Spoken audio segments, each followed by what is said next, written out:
ये कहानी है नैली नाम की एक खूबसूरत लड़की की, जिसकी जिंदगी चुनौतियों से भरी थी। उसका पति जय पूरी तरह से बेरोजगार और नशे का आदी था, जिसकी वजह से उनके रिश्ते में दूरियां आ गई थी। इन्हीं मुश्किलों के कारण नैली एक अमीर उम्रदराज व्यक्ति के घर काम करने जाती है और वहीं से उसे अपने लिए एक नया रास्ता मिलता है। कहानी की शुरुआत नैली से होती है, जो अपनी जिंदगी से काफी परेशान और थकी हुई है।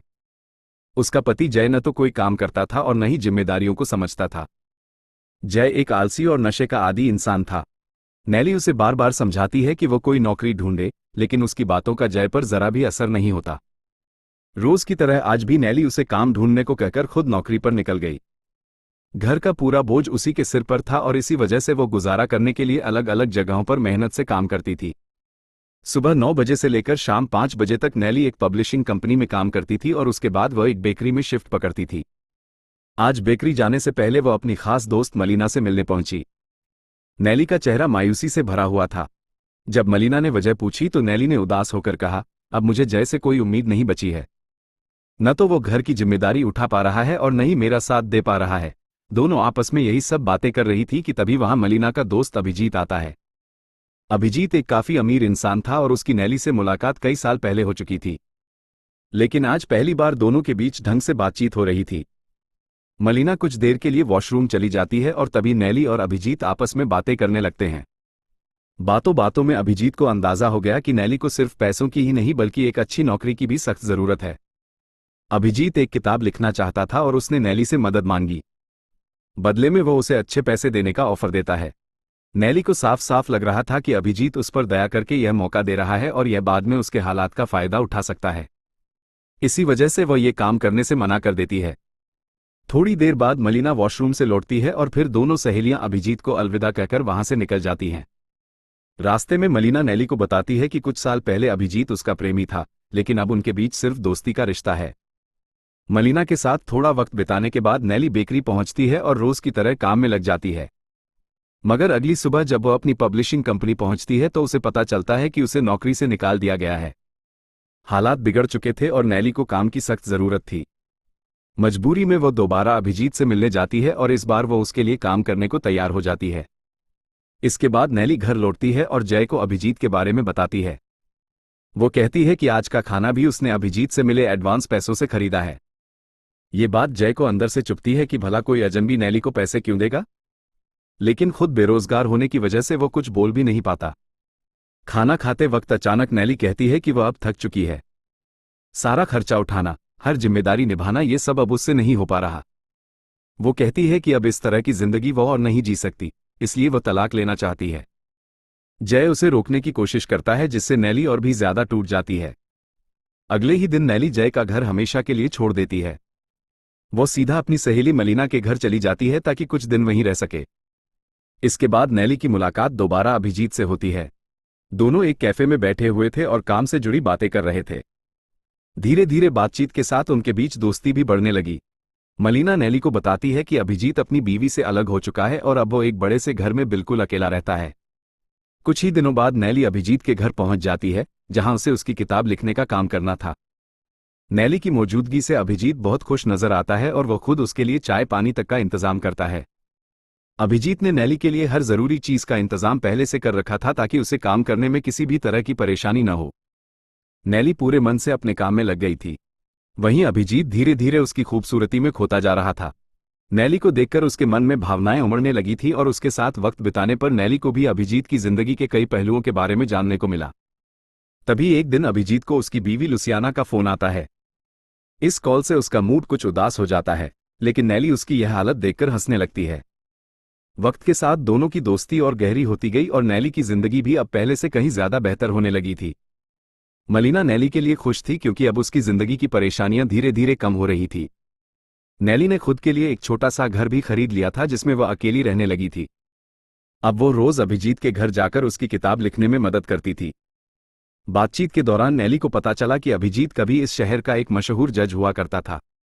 अभिजीत ने अपनी जिंदगी से जुड़ी हर बात नैली को बता दी थी, लेकिन नैली अब भी अपने बीते कल के बारे में उससे कुछ नहीं बताती थी।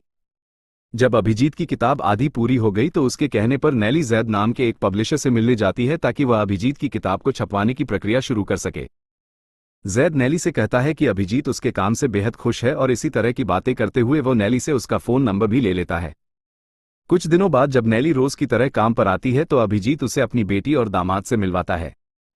उसकी बेटी का नाम ईवा था। ईवा को थोड़ी शक की झलक तो थी कि शायद नैली और उसके पिता के बीच कुछ चल रहा है, लेकिन फिर भी वो नैली से मिलकर काफ़ी खुश नजर आती है। उसे लगता है कि जब उसका पिता अब उम्रदराज हो चुका है तो अगर कोई उसके साथ है जो उसका ख्याल रखे तो उसमें कोई बुराई नहीं। बेटी और दामाद के चले जाने के बाद अभिजीत नैली से कहता है कि वह अपनी बेटी से तो अक्सर मिलता रहता है, लेकिन उसका बेटा कभी नहीं मिला क्योंकि वह अपनी मां के साथ किसी और देश में रहता है।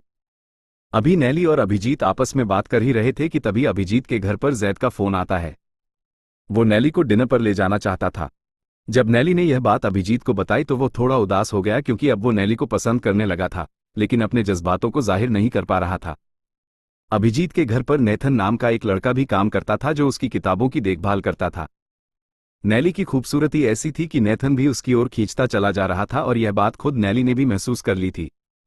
रात में नैली जैद के साथ डिनर पर गई, जहां दोनों ने काफी सारी बातें भी की। असल में नैली जिस बेकरी में काम करती थी वहां जैद कभी कभी आता रहता था और वहीं पर उनकी पहली मुलाकात हुई थी। दोनों को एक दूसरे की पसंद तो थी मगर अपने जज्बात कभी खुलकर नहीं कह पाए।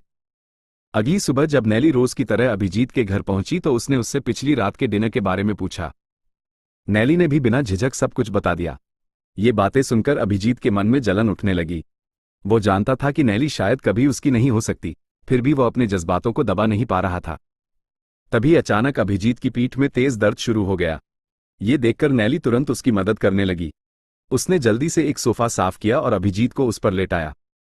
फिर अपने नर्म हाथों से उसकी पीठ की मालिश करने लगी ताकि उसे थोड़ी राहत मिल सके। अभिजीत को कई सालों बाद पहली बार किसी लड़की ने छुआ था, जिससे उसके मन में सुकून का एहसास हुआ, मगर चाहकर भी वो कुछ कर नहीं पा रहा था। उसी रात वह भी नैली को डिनर पर ले जाता है।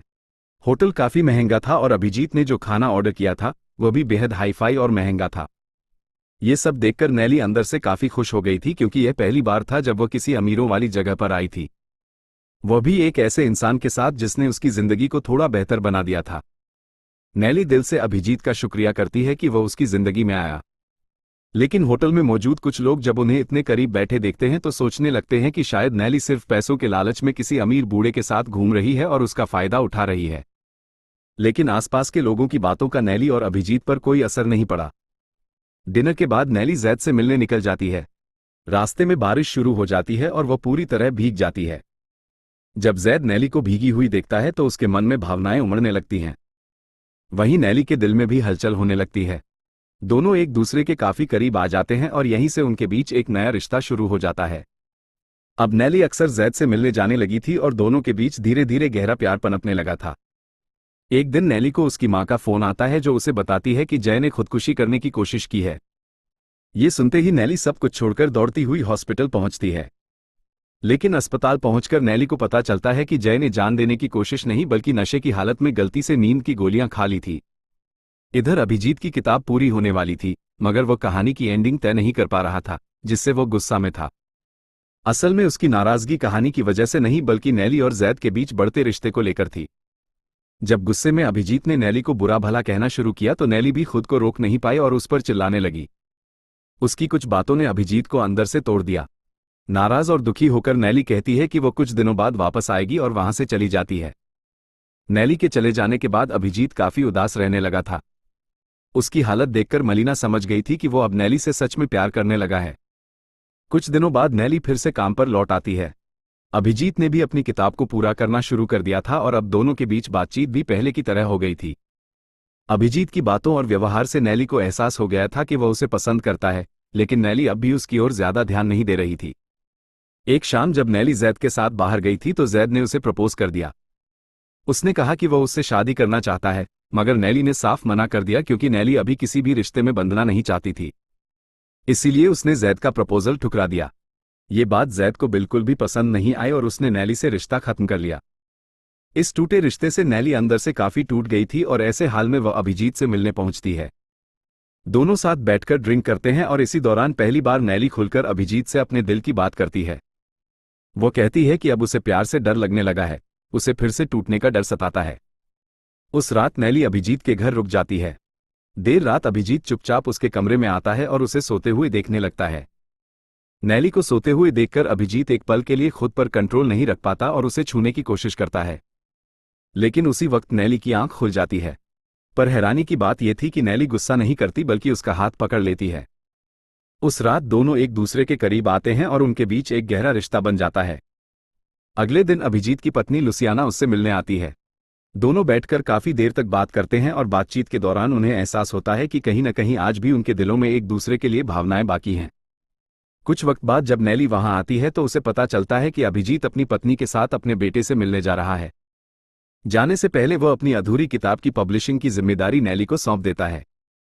अभिजीत के जाने से नैली थोड़ी उदास जरूर हुई, लेकिन उसके लिए खुश भी थी क्योंकि अब वह अपने बेटे से मिलने जा रहा था। उसके जाने के बाद नैली उसकी अधूरी किताब को पूरा करती है और उसे पब्लिश कराने की तैयारी में लग जाती है। इसी बहाने वह जैद से दोबारा मिलने लगती है ताकि उनके बीच जो दूरियां आ गई थी उन्हें थोड़ा ठीक किया जा सके, और इसी के साथ ये कहानी यहीं पर एंड हो जाती है।